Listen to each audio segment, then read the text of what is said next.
Welcome back to another episode of the GCN Tech Clinic, where I try and solve your bike-related problems and issues. So if you've got one, leave it for me down there in the comments section below, or on all forms of social media using the hashtag AskGCNTech. It is as simple as that, although the answers aren't always that simple. Right, let's crack on. First one this week comes in from Phil Lentz, who says they've got ceramic bearings, and Phil was told that he was required to use a ceramic bearing grease.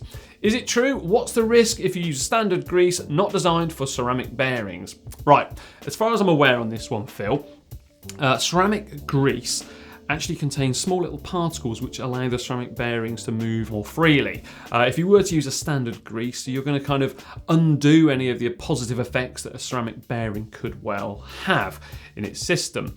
Now, years ago, actually, a lot of ceramic bearings didn't actually use any grease at all because it was said to increase the friction inside of those bearings. And if any was used, it tended to be a very thin oil in there. So I would try and stick with a ceramic grease, or yes, just something very thin. Certainly don't pack it out with a standard grease.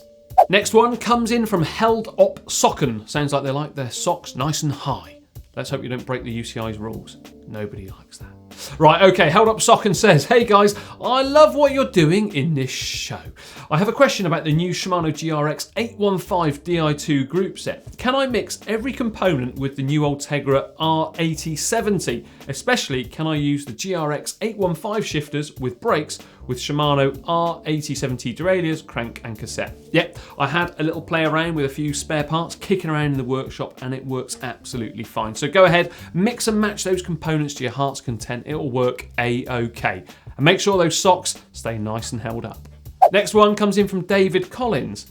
I went to school with a David Collins. Maybe it's you, don't know. Anyway, it says, should you lube inner brake and gear cables? I used to do this in the past, but I haven't done it for a few years now. However, I was recently advised to do so in my local community bike workshop.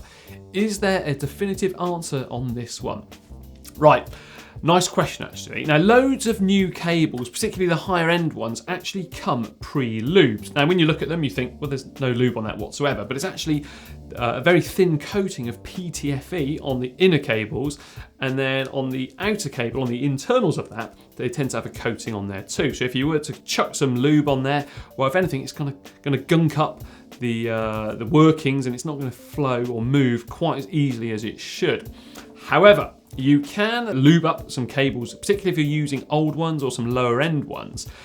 And if you are going to be reusing your outer cable, for instance, or inner cable's not so easy because generally they tend to fray when you cut them and you don't seal them up straight away. But if you are going to reuse your outer cables, you can lube them, not a problem at all. I tend to use a sort of a medium thickness grease before putting the cables in. But something to consider here is firstly, try and remove any grime which has found its way into that outer cable. So get yourself an aerosol, something like WD-40 or a water displacer, anything like that. Spray it inside of the that outer cable, and the force of the aerosol will blast it all out and you'll be plain sailing all the way. But yeah, there isn't really a definitive answer. It all depends on the cables. The higher end cables, yeah, they come pre-lubed, and I always tend to go for the better cables, the best cables I can afford, because they do make a big difference, particularly when it comes to index gear shifting. Next question then comes in from Simone Marin, who says, I am using Sudal dry wax lube, which is great as a performance bike lube and doesn't attract too much dirt, but it's really difficult to remove. I've tried both Shimano degreaser and a non-mineral one with a chain cleaner. The waxy stuff sticks to the chain and does not come off entirely. Any suggestions?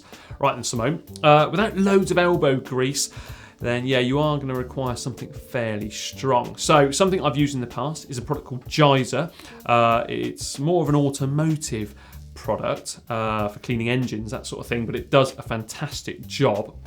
Now, the pro mechanic's favourite has to be Morgan Blue, who are a company from Belgium, and if you snoop around mechanics' trucks like I do, you often find it in an unbranded bottle because they're using it despite being sponsored by someone else. It is that good.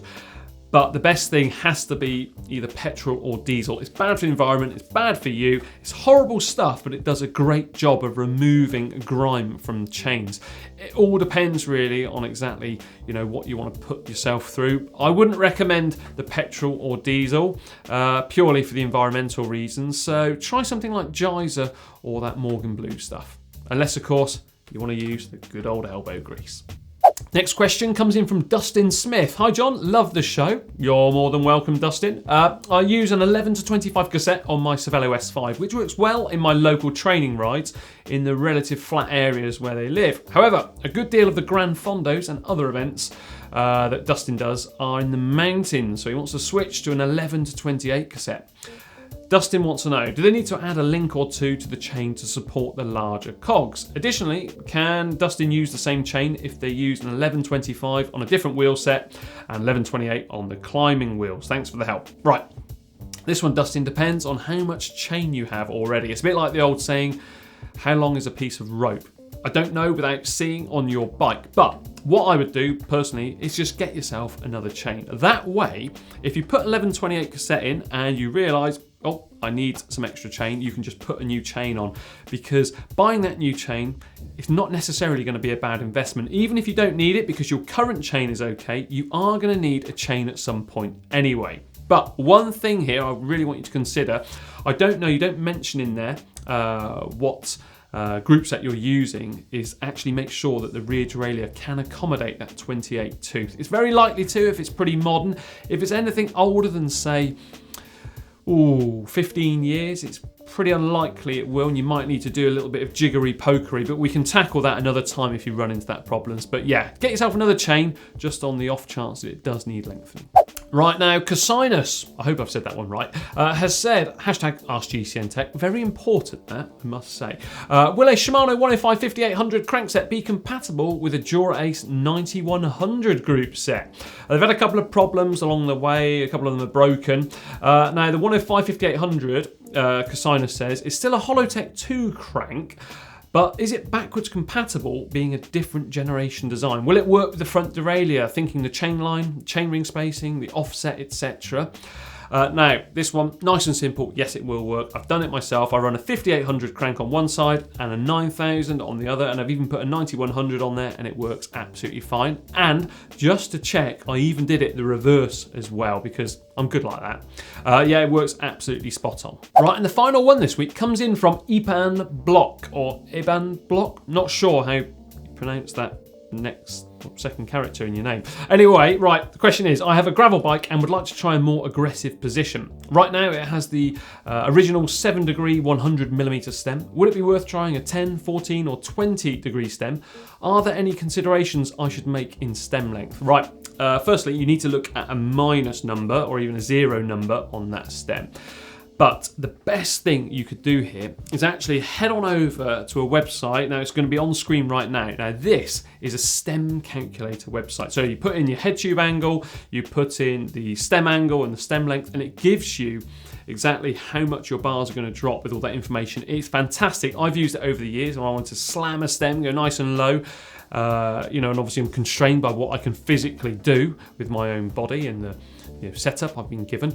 But yeah, certainly play around with that and you can see what stem you should be going for there. Right, I hope I've been able to help answer and solve your problem this week in the Tech Clinic. If not, you know the drill by now. Leave it for me down there in the comment section below and I will do my very best to try and solve it in an upcoming episode. Remember as well, like and share this video with your friends. Share it with someone who's got one of these problems so they don't plague you with the problem. Come on, fix my bike for me. No, I can do it.